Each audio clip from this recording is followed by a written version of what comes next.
Hi, I'm Elena Mangum, the Literacy and Learning Specialist at the Center for Development and Learning. Today's Science of Reading tidbit is going to be Let's Learn About Syllables in the Phonological Processor.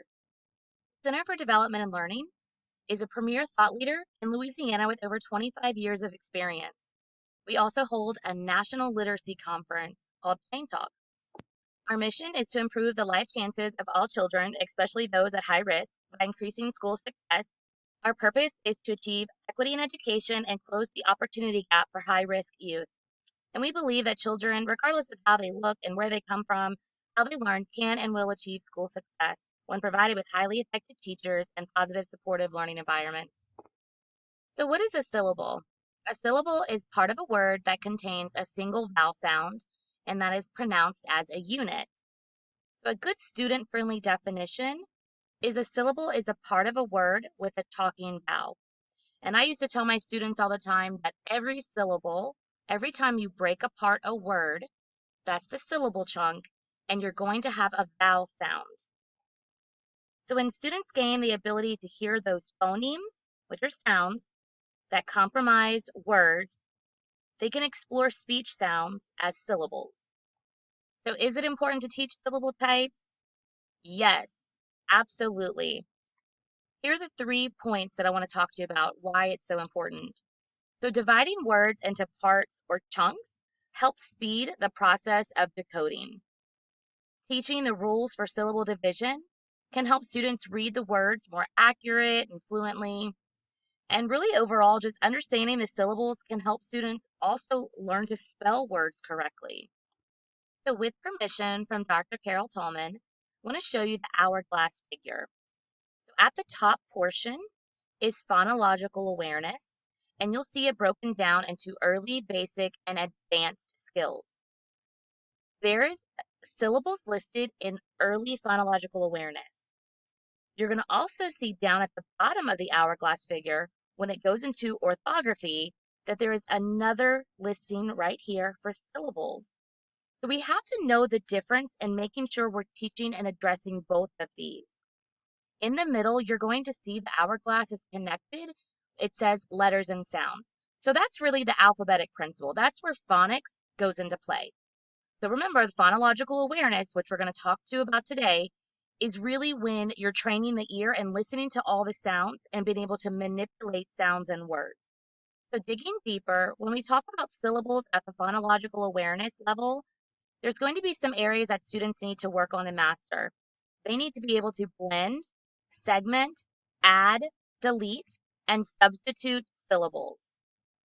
So what does syllable blending look like in a classroom? Remember, when we're talking about phonological awareness, we are not putting any print or pictures in front of them. That is just for this presentation. This is all done orally with your students. So the teacher would say, ta-bull, and the students would then blend the 2 syllables together and repeat to you the one word, table. So let's try that again. Ta-bull. The response you're looking for is table. That is representing syllable blending. Now we're going to talk about syllable segmenting. It's the opposite of what we just did with syllable blending. So syllable segmenting is we are going to give the students the entire word and we want them to segment it into the syllables, break it apart. The teacher would say candy and the student's response would be can-D. Syllable adding. So this technique is where you would give students part of the word and you want them to add the additional part.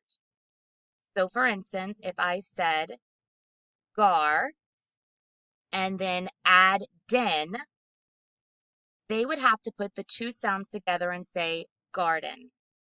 The difference between syllable blending and segmenting is that I'm giving them the sounds, the syllables separately.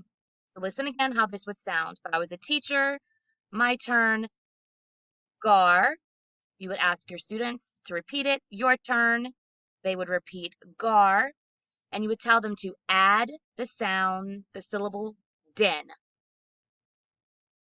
They would then repeat garden. Now we're on to syllable deleting. Students can either delete the ending of a syllable or the beginning. I'm starting with the ending because it is an easier concept for students to understand. So let's practice. I'm giving them the word winter. I would ask them to repeat it. Winter. Take off ter, and what are you left with? The response should be when. Let's try that again. I'm going to give them the word winter. Take off ter. What are you left with? When. Now, to take off and delete the beginning part of the syllable, it's a little trickier. I would say the word is rabbit. Take off rab. What are you left with? It. Remember, again, with phonological awareness, we're not showing them pictures. We're not showing them letters. We're only letting them do this orally and training their ear. Again, the pictures and letters on here are just for the presentation understanding. Syllable substituting is extremely difficult for kiddos, but once they get it, they thoroughly enjoy it and they feel pride they were able to understand. This takes a lot of thinking on their part, so be patient.